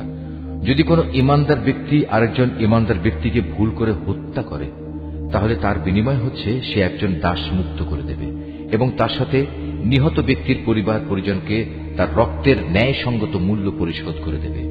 তবে নিহত ব্যক্তির পরিবারের লোকেরা যদি রক্তমূল্য মাফ করে দেয়, তবে তা স্বতন্ত্র কথা। এই নিহত ইমানদার ব্যক্তি যদি এমন কোন জাতির বা গোত্রের লোক হয় যারা তোমাদের শত্রু, তাহলে তার বিনিময় হবে শুধু একজন মোমেন দাসের মুক্তি। অপরদিকে নিহত ব্যক্তি যদি এমন এক সম্প্রদায়ের কেউ হয়ে থাকে যাদের সাথে তোমাদের কোনো সন্ধি চুক্তি বলবৎ আছে, তবে তার রক্তের মূল্য আদায় করা ও একজন ইমানদার দাসের মুক্তিও অপরিহার্য। যে ব্যক্তি মুক্ত করার জন্য কোনো দাস পাবে না, তার বিধান হচ্ছে ক্রমাগত 2 মাসের রোজা রাখা। এ হচ্ছে আল্লাহ তাআলার পক্ষ থেকে মানুষের তওবা কবুল করানোর ব্যবস্থা মাত্র। বস্তুত আল্লাহ তাআলা সর্বজ্ঞ, কুশলী। যে ব্যক্তি ইচ্ছাকৃতভাবে কোনো ইমানদার ব্যক্তিকে হত্যা করবে, তার শাস্তি হচ্ছে জাহান্নাম। সেখানে সে অনন্তকাল ধরে পড়ে থাকবে। আল্লাহ তাআলা তার উপর ভয়ানক রুষ্ট, তাকে তিনি লানত দেন। আল্লাহ তাআলা তার জন্য যন্ত্রণাদায়ক আযাব প্রস্তুত করে রেখেছেন। হে ঈমানদার ব্যক্তিরা, তোমরা যখন আল্লাহ তাআলার পথে জিহাদের রাস্তায় বের হবে, তখন বিচার বুদ্ধি প্রয়োগ করবে। কোন ব্যক্তি কিংবা সম্প্রদায় যখন তোমাদের সামনে শান্তি ও সন্ধির প্রস্তাব পেশ করে, তখন কিছু বৈষয়িক ধন সম্পদের প্রত্যাশায় তাকে তোমরা বলো না যে না, তুমি ঈমানদার নও। আসলে আল্লাহ তাআলার কাছে অনায়াসলভ্য সম্পদ প্রচুর রয়েছে, সম্পদের প্রচুর ভান্ডার পড়ে আছে। আগে তোমরাও ছিলে এমনি, অতঃপর আল্লাহ তাআলা তোমাদের উপর অনুগ্রহ করেছেন। কাজেই তোমরা বিষয়টি যাচাই বাছাই করে নিও। তোমরা যা কিছুই করো, আল্লাহ তাআলা সে ব্যাপারে সম্যক অবগত আছেন। মোমেনদের মাঝে যারা কোন রকম শারীরিক পঙ্গুত্ব ও অক্ষমতা না থাকা সত্ত্বেও বসে থেকেছে, আর যারা নিজেদের জান ও মাল দিয়ে আল্লাহ তাআলার পথে জিহাদে অবতীর্ণ হয়েছে, এরা উভয়ে কখনো সমান নয়। ঘরে বসে থাকা লোকদের তুলনায় ময়দানের মুজাহিদদের, যারা নিজেদের জান মাল দিয়ে আল্লাহ তাআলার পথে জিহাদ করেছে, আল্লাহ তাআলা তাদের উঁচু মর্যাদা দান করেছেন। জিহাদ তখনও ফরজ ঘোষিত না হওয়ায় এদের সবার জন্য আল্লাহ তাআলা উত্তম পুরস্কারের ওয়াদা করেছেন। কিন্তু এটা ঠিক, আল্লাহ তাআলা ঘরে বসে থাকা লোকদের উপর সংগ্রামরত ময়দানের মুজাহিদদের অনেক শ্রেষ্ঠত্ব দান করেছেন। এই মর্যাদা দেয়া হয়েছে স্বয়ং আল্লাহ তাআলার পক্ষ থেকেই। এর সাথে রয়েছে তার ক্ষমা ও দয়া। মূলত আল্লাহ তাআলা বড় ক্ষমাশীল ও অতীব দয়ালু। যারা নিজেদের উপর জুলুম করেছিল তাদের প্রাণ কেড়ে নেওয়ার সময় মওতের ফেরেশতারা যখন তাদের জিজ্ঞেস করবে, বলতো এর আগে সেখানে তোমরা কিভাবে ছিলে? তারা বলবে, আমরা দুনিয়ায় দুর্বল ও অক্ষম ছিলাম। ফেরেশতারা বলবে, কেন তোমাদের জন্য আল্লাহর এই জমিন কি প্রশস্ত ছিল না? তোমরা ইচ্ছে করলে যেখানে চলে যেতে পারতে। আসলে এরা হচ্ছে অপরাধী। এরা হচ্ছে সেসব লোক যাদের আবাসস্থল হচ্ছে জাহান্নাম, আর তা কত নিকৃষ্টতম আবাস। তবে সেসব নারী পুরুষ ও শিশু সন্তান যাদের হিজরত করার মতো শারীরিক শক্তি ছিল না, কোথাও যাওয়ার কোনো উপকরণ ছিল না, তাদের কথা আলাদা। এরা হচ্ছে সেসব মানুষ আল্লাহ তাআলা সম্ভবত যাদের মাফ করে দেবেন। অবশ্যই আল্লাহ তাআলা গুনাহ মোচনকারী ও পরম ক্ষমাশীল। আর যে কেউই আল্লাহ তাআলার পথে হিজরত করবে সে অচিরেই আল্লাহ তাআলার জমিনে প্রশস্ত জায়গা ও অগণিত ধন সম্পদ পেয়ে যাবে। যখন কোনো ব্যক্তি আল্লাহ তাআলা ও তার রাসূলের উদ্দেশ্যে হিজরত করার জন্য নিজ বাড়ি থেকে বের হয় এবং এমতাবস্থায় মৃত্যু এসে তাকে গ্রাস করে নেয়, তাহলে তার সে অপূর্ণ হিজরতের পুরস্কার দেওয়ার দায়িত্ব আল্লাহ তাআলার উপর। আল্লাহ তাআলা বড় ক্ষমাশীল ও পরম দয়ালু। তোমরা যখন সফরে বের হবে তখন তোমাদের যদি এই আশঙ্কা থাকে যে কাফেররা নামাজের সময় আক্রমণ করে তোমাদের বিপদগ্রস্ত করে ফেলবে, তাহলে সে অবস্থায় তোমরা যদি তোমাদের নামাজ সংক্ষিপ্ত করে নাও তাতে তোমাদের কোনোই দোষ নেই। নিঃসন্দেহে কাফেররা হচ্ছে তোমাদের প্রকাশ্যতম দুশমন। হে নবী, তুমি যখন মুসলমানদের মাঝে অবস্থান করবে এবং যুদ্ধাবস্থায় যখন তুমি তাদের ইমামতির জন্য নামাজে দাঁড়াবে, তখন যেন তাদের একদল লোক তোমার সাথে নামাজে দাঁড়ায় এবং তারা যেন তাদের অস্ত্র সাথে নিয়ে সতর্ক থাকে। অতঃপর তারা যখন নামাজের সাজদা সম্পন্ন করে নেবে তখন তারা তোমাদের পেছনে থাকবে। দ্বিতীয় দল যারা নামাজ তখনও পড়েনি তারা তোমার সাথে এসে নামাজ আদায় করবে, কিন্তু সর্বাবস্থায় তারা যেন সতর্কতা অবলম্বন করে এবং সশস্ত্র অবস্থায় থাকে। কারণ কাফেররা তো এই সুযোগটুকুই চায় যে যদি তোমরা তোমাদের মাল সামানা ও অস্ত্রশস্ত্র সম্পর্কে একটু অসাবধান হয়ে যাও, যাতে তারা তোমাদের উপর আকস্মিকভাবে ঝাঁপিয়ে পড়তে পারে। অবশ্য অতিরিক্ত বৃষ্টি বাদলের জন্য যদি তোমাদের কষ্ট হয় কিংবা শারীরিকভাবে তোমরা যদি অসুস্থ হও, তাহলে কিছুক্ষণের জন্য তোমরা অস্ত্র রেখে দিতে পারো। কিন্তু অস্ত্র রেখে দিলেও তোমরা কিন্তু নিজেদের সাবধানতা বজায় রাখবে। অবশ্যই আল্লাহ তাআলা কাফেরদের জন্য এক অপমানকর আযাব নির্দিষ্ট করে রেখেছেন। অতঃপর তোমরা যখন নামাজ শেষ করে নেবে তখন দাঁড়িয়ে, বসে এবং শুয়ে তথা সর্বাবস্থায় আল্লাহ তাআলাকে স্মরণ করতে থাকবে। এরপর যখন তোমরা পুরোপুরি স্বস্তি বোধ করবে তখন যথারীতি নামাজ আদায় করবে। অবশ্যই নামাজ ঈমানদারদের উপর সুনির্দিষ্ট সময়ের সাথে ফরজ করা হয়েছে। কোন শত্রু দলের পেছনে ধাওয়া করার সময় তোমরা বিন্দু মাত্র মনোবল হারিও না। তোমরা যদি কষ্ট পেয়ে থাকো তাহলে জেনে রেখো তারাও তো তোমাদের মতো কষ্ট পাচ্ছে। কিন্তু তোমরা আল্লাহ তাআলার কাছ থেকে যে জান্নাত আশা করো তারা তো তা করেন না। নিশ্চয়ই আল্লাহ তাআলা সর্বজ্ঞ, কুশলী। অবশ্যই আমি সত্য দ্বীনের সাথে তোমার উপর এই গ্রন্থ নাযিল করেছি, যাতে করে আল্লাহ তাআলা তোমাকে যা জ্ঞানের আলো দেখিয়েছেন তার আলোকে তুমি মানুষদের বিচার মীমাংসা করতে পারো। তবে বিচার ফয়সালার সময় তুমি কখনো বিশ্বাসঘাতকদের পক্ষে তর্ক করো না। তুমি আল্লাহ তাআলার কাছে ক্ষমা প্রার্থনা করো। অবশ্যই আল্লাহ তাআলা বড় ক্ষমাশীল ও পরম দয়ালু। যারা নিজেদের সাথে বিশ্বাসঘাতকতা করে তুমি কখনো এমন সব লোকের পক্ষে কথা বলো না, কেননা আল্লাহ তাআলা এই পাপিষ্ঠ বিশ্বাসঘাতকদের কখনো পছন্দ করেন না। এরা মানুষদের কাছ থেকে নিজেদের কর্ম লুকিয়ে রাখতে চায়, কিন্তু আল্লাহ তাআলার কাছ থেকে তারা কিছুই লুকোতে পারবে না। আল্লাহ তাআলা তো হচ্ছেন সেই মহান সত্তা যিনি রাতের অন্ধকারে তিনি যেসব কথা বা কাজ পছন্দ করেন না এমন সব বিষয়ে যখন এরা সলা পরামর্শ করে তখনও তিনি তাদের সাথেই থাকেন। এরা যা কিছু করে তা সম্পূর্ণ আল্লাহ তাআলার জ্ঞানের পরিধির আওতাধীন। হ্যাঁ, এরাই হচ্ছে সেসব লোক যাদের সঠিক ঘটনা না জানার কারণে দুনিয়ার জীবনে তোমরা যাদের পক্ষে তর্ক করেছ, কিন্তু কিয়ামতের দিনে আল্লাহ তাআলার সামনে কে তাদের পক্ষে কথা বলবে, কিংবা সেদিন কে তাদের উপর অভিভাবক হবে?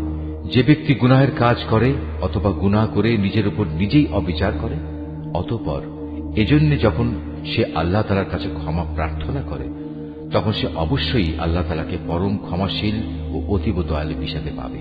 যে ব্যক্তি কোনো গুনাহের কাজ করল, সে কিন্তু এর দ্বারা নিজেই নিজের ক্ষতি সাধন করল। আল্লাহ তাআলা সবকিছুই জানেন, তিনি কুশলী। যে ব্যক্তি একটি অন্যায় কিংবা পাপ কাজ করল, কিন্তু সে দোষ চাপিয়ে দিল একজন নির্দোষ ব্যক্তির উপর, এ কাজের ফলে সে প্রকারান্তরে সাংঘাতিক একটা অপবাদ ও জঘন্য গুনাহের বোঝা নিজের ঘাড়ে উঠিয়ে নিল। এ পরিস্থিতিতে যদি তোমার উপর আল্লাহ তাআলার অনুগ্রহ ও দয়া না থাকত, তাহলে এদের একদল লোক তো তোমাকে প্রায় ভুল পথে পরিচালিত করেই ফেলেছিল। যদিও তারা এই আচরণ দিয়ে তাদের নিজেদের ছাড়া অন্য কাউকে পথভ্রষ্ট করতে পারছিল না।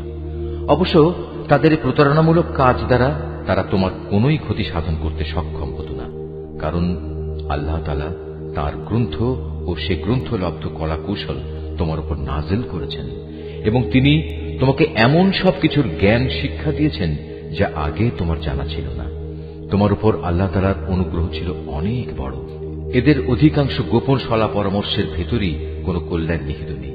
তবে যদি কেউ এর দ্বারা কাউকে কোনো দান খয়রাত, সৎ কাজ ও অন্য মানুষের মাঝে শান্তি ও সম্প্রীতি স্থাপনের আদেশ দেয়, তা ভিন্ন কথা। আর আল্লাহ তাআলার সন্তুষ্টি অর্জনের লক্ষ্যে যদি কেউ এসব কাজ করে, তাহলে অতি শীঘ্রই আমি তাকে মহাপুরস্কার দেব। আবার যে ব্যক্তি তার কাছে প্রকৃত সত্য স্পষ্ট হয়ে যাওয়ার পর রসুলের বিরুদ্ধে আচরণ করবে এবং ইমানদারদের পথ ছেড়ে বেঈমান লোকদের নিয়ম নীতির অনুসরণ করবে, তাকে আমি সেদিকেই পরিচালিত করব যেদিকে সে চলতে চেয়েছে। এর শাস্তি হিসেবে তাকে আমি জাহান্নামের আগুনে পুড়িয়ে দেব, আর তা কত নিকৃষ্ট আবাসস্থল।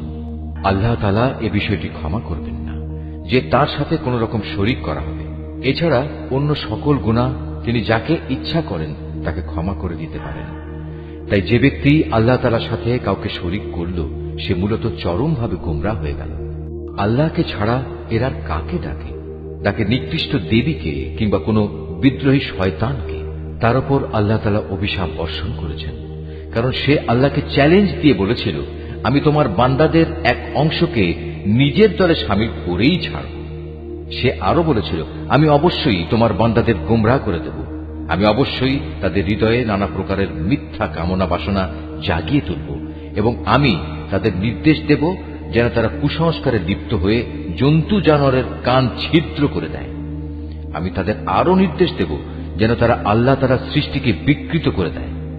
মূলত যে কোনো ব্যক্তি আল্লাহ তাআলার বদলে শয়তানকে নিজের পৃষ্ঠপোষক বানিয়ে নেবে, সে এক সুস্পষ্ট ক্ষতি ও লোকসানের সম্মুখীন হবে।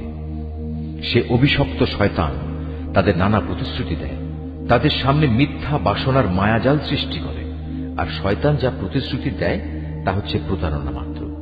এরাই হচ্ছে সেসব হতভাগ্য ব্যক্তি যাদের আবাসস্থল হচ্ছে জাহান্নাম, যার আযাব থেকে মুক্তির কোনো পন্থাই তারা খুঁজে পাবে না। অপরদিকে যারা শয়তানের প্রতিশ্রুতি উপেক্ষা করে আল্লাহ তাআলার উপর ঈমান আনবে এবং ভালো কাজ করবে, তাদের আমি অচিরেই এমন এক জান্নাতে প্রবেশ করাবো যার তলদেশ দিয়ে ঝর্ণাধারা বইতে থাকবে। তারা সেখানে অনন্তকাল ধরে অবস্থান করবে। আল্লাহর ওয়াদা সত্য, আর আল্লাহর চাইতে বেশি সত্য কথা কে বলতে পারে? মানুষের ভালো মন্দ যেমনি তোমাদের খেয়াল খুশির সাথে জড়িত নয়, তেমনি তা আহলি কিতাবদের খেয়াল খুশির সাথেও সম্পৃক্ত নয়। আসল কথা হচ্ছে, যে ব্যক্তি কোনো গুনাহের কাজ করবে তাকে তার প্রতিফল ভোগ করতে হবে, আর এ পাপী ব্যক্তি সেদিন আল্লাহ তাআলা ছাড়া অন্য কাউকেই নিজেদের পৃষ্ঠপোষক ও সাহায্যকারী হিসাবে পাবে না।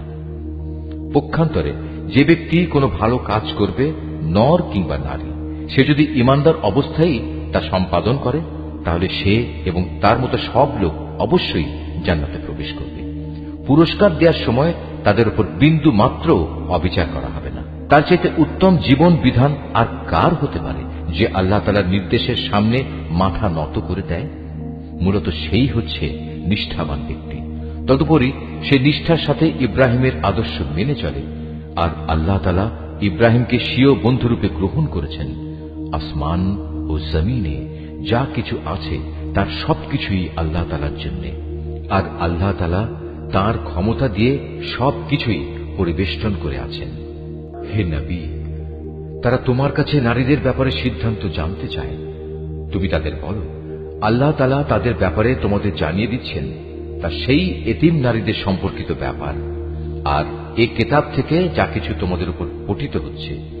আল্লাহ তাআলা তাদের জন্য যেসব অধিকার দান করেছেন যা তোমরা আদায় করতে চাও না, অথচ তোমরা তাদের বিয়ে ঠিকই করতে চাও।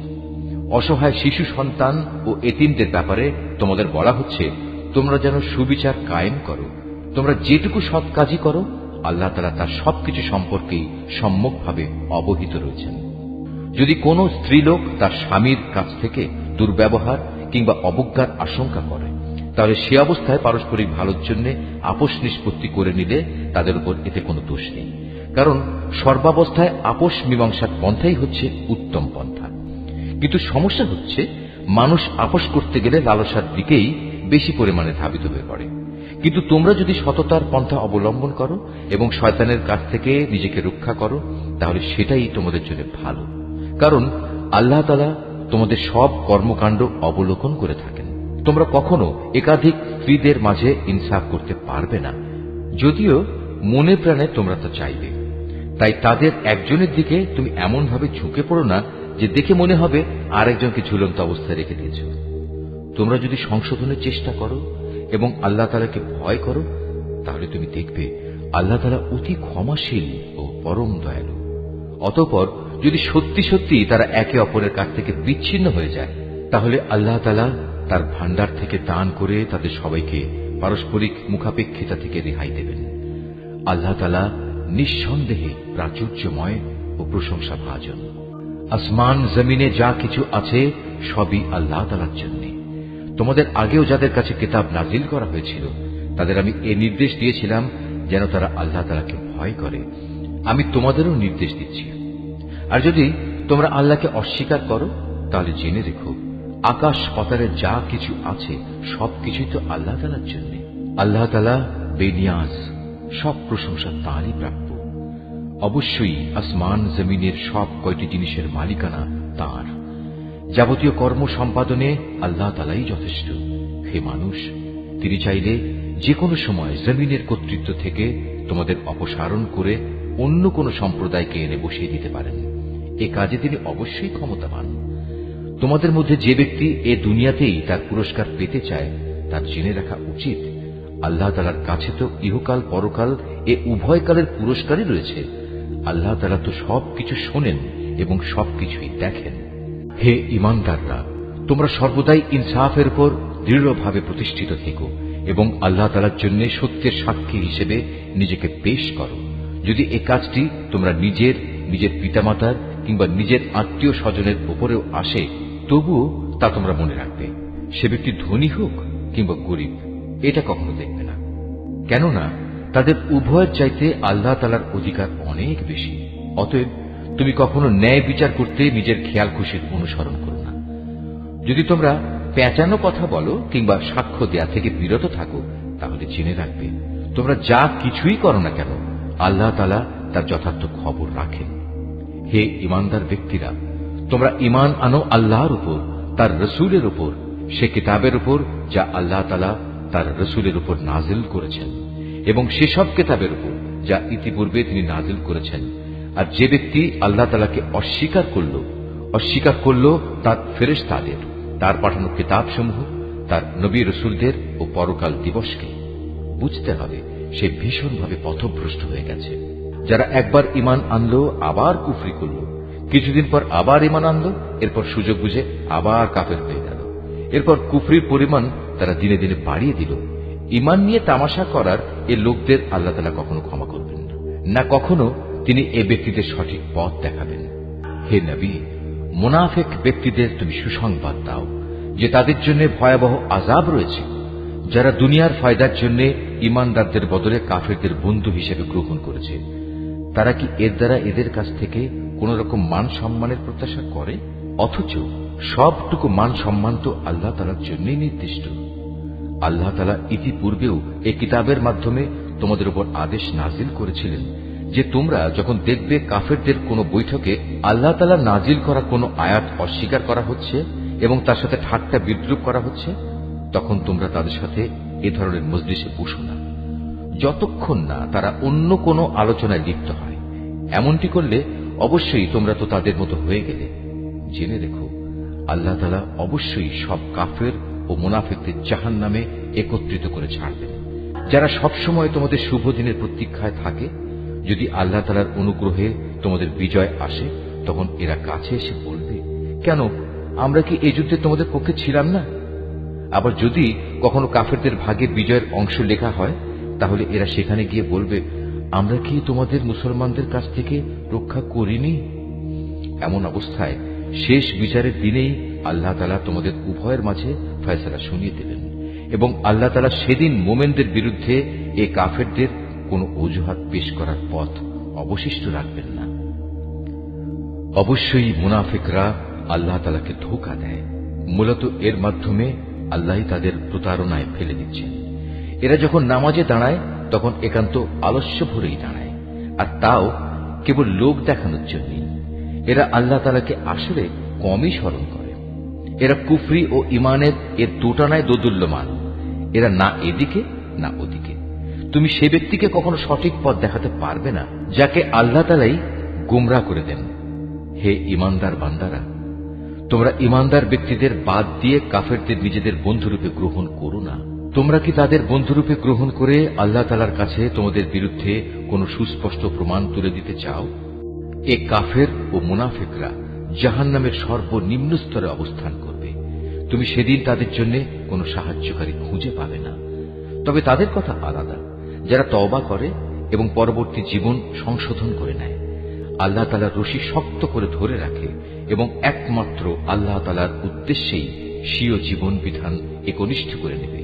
এসব লোকেরা অবশ্যই সেদিন বিশ্বাসী বান্দাদের সাথে অবস্থান করবে, আর অচিরেই আল্লাহ তাআলা তার ইমানদার বান্দাদের বড় ধরনের পুরস্কার দেবেন। তোমরাই বলো, আল্লাহ তাআলা কি খামোখা তোমাদের শাস্তি দেবেন যদি তোমরা তার প্রতি কৃতজ্ঞতা আদায় করো এবং তার উপর ঈমান আনো? বস্তুত আল্লাহ তাআলা হচ্ছেন সর্বোচ্চ পুরস্কার দাতা, সম্যক ওয়াকিবহাল। আল্লাহ তাআলা প্রকাশ্যভাবে মন্দ কথা বলা কখনো পছন্দ করেন না। তবে যে ব্যক্তির উপর অবিচার করা হয়েছে তার কথা আলাদা। আল্লাহ তাআলা ভালোভাবে শোনেন এবং জানেন। ভালো কাজ তোমরা প্রকাশ্যে করো কিংবা তা গোপনে করো, অথবা কোনো মন্দ কাজের জন্য যদি তোমরা ক্ষমা করে দাও, তাহলে তোমরাও দেখতে পাবে আল্লাহ তাআলা অতি ক্ষমাশীল ও প্রবল শক্তিমান। যারা আল্লাহ তাআলা ও তার রসুলদের অবিশ্বাস করে এবং আল্লাহ তাআলা ও রসুলদের মাঝে এই বলে একটা পার্থক্য করতে চায় যে আমরা রসুলদের কয়েকজনকে স্বীকার করি আবার কয়েকজনকে অস্বীকার করি, এর দ্বারা আসলে এরা নিজেদের জন্য একটা মাঝামাঝি রাস্তা বের করে নিতে চায়। এরাই হচ্ছে সত্যিকারের কাফের, আর আমি এ কাফেরদের জন্যই নির্দিষ্ট করে রেখেছি এক চরম লাঞ্ছনাদায়ক শাস্তি। অপরদিকে যারা আল্লাহ তাআলা ও তার রসুলের উপর ঈমান আনে এবং তার পাঠানো নবী রসুলদের একজনের সাথে আরেকজনের কোন রকম পার্থক্য করে না, এরাই হচ্ছে সেসব লোক যাদের তিনি অচিরেই অনেক পুরস্কার দান করবেন। প্রকৃতপক্ষে আল্লাহ তাআলা অত্যন্ত ক্ষমাশীল ও মহাদয়ালু। আহলে কিতাবের লোকেরা তোমার কাছে চায় তুমি যেন আসমান থেকে তাদের জন্য কোনো কিতাব নাজিল করো। এরা তো মুসার কাছে এর চাইতে বড় রকমের দাবি পেশ করেছিল। তখন তারা বলেছিল, হে মুসা, তুমি স্বয়ং আল্লাহ তাআলাকেই আমাদের প্রকাশ্যভাবে দেখিয়ে দাও। অতঃপর তাদের এই বাড়াবাড়ির জন্য তাদের উপর প্রচন্ড বজ্রপাত এসে নিপতিত হয়েছে এবং এ সম্পর্কিত সুস্পষ্ট প্রমাণসমূহ তাদের কাছে আসার পরেও তারা গোবাছরকে উপাস্য হিসেবে গ্রহণ করেছে। অতঃপর আমি তাদের এই অপরাধ ক্ষমা করে দিলাম এবং আমি মুসাকে স্পষ্ট প্রমাণসহ কিতাব দান করলাম। এদের ওপর তুর পাহাড়কে উঠিয়ে উঁচু করে ধরে আমি এদের কাছ থেকে আনুগত্যের প্রতিশ্রুতি আদায় করেছিলাম। আমি তাদের বলেছিলাম, নগরের দ্বার প্রান্ত দিয়ে ভেতরে প্রবেশ করার সময় তোমরা একান্ত অনুগত হয়ে ঢুকবে। আমি তাদের আরো বলেছিলাম, তোমরা শনিবারে মাছ ধরে আমার বিধানের সীমা লঙ্ঘন করো না। এ ব্যাপারে আমি তাদের কাছ থেকে শক্ত প্রতিশ্রুতি আদায় করে নিয়েছিলাম।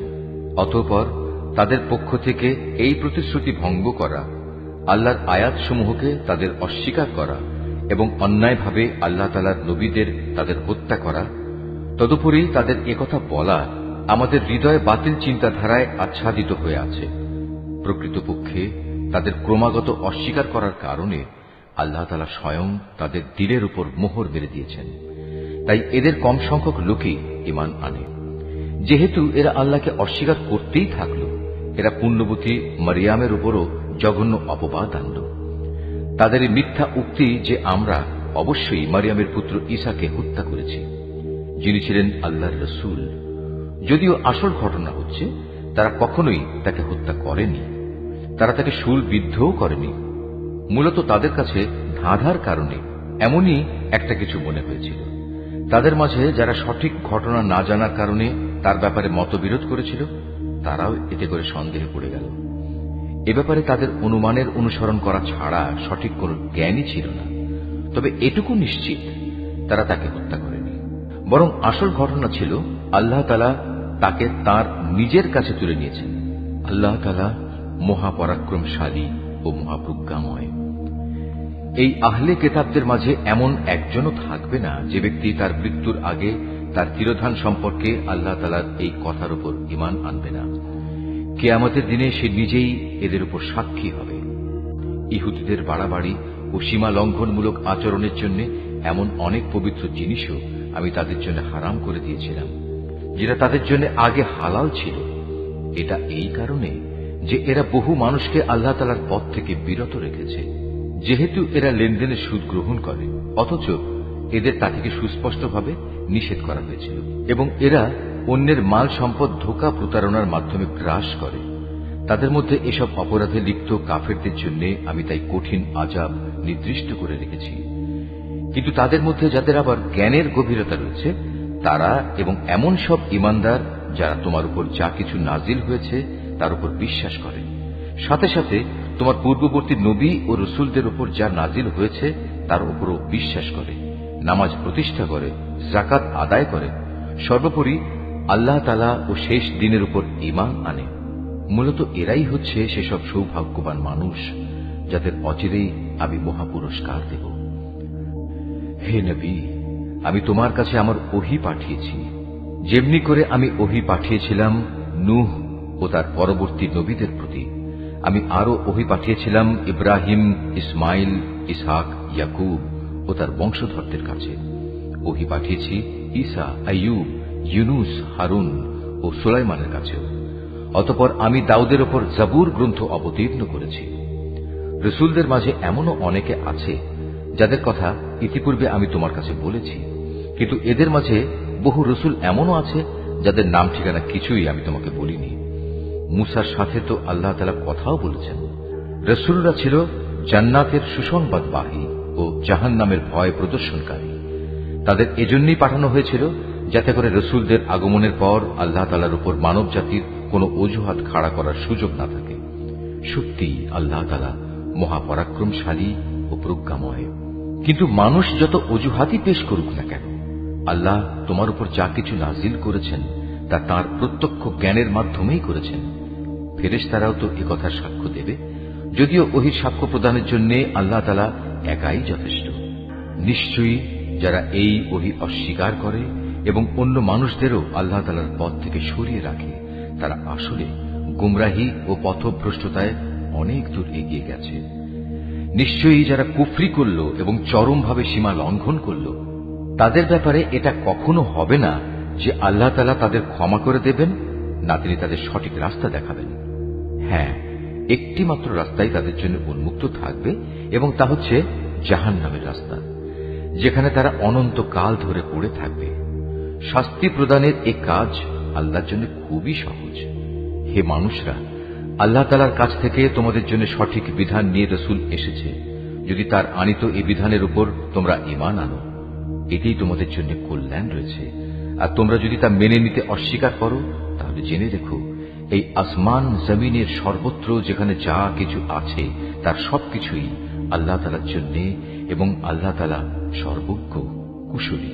হে কিতাবধারীরা, নিজেদের দ্বীনের ব্যাপারে তোমরা বাড়াবাড়ি করো না, এবং ঈসার ঘটনা নিয়ে আল্লাহ তাআলা সম্পর্কে সত্য ছাড়া কোনো মিথ্যা বলো না।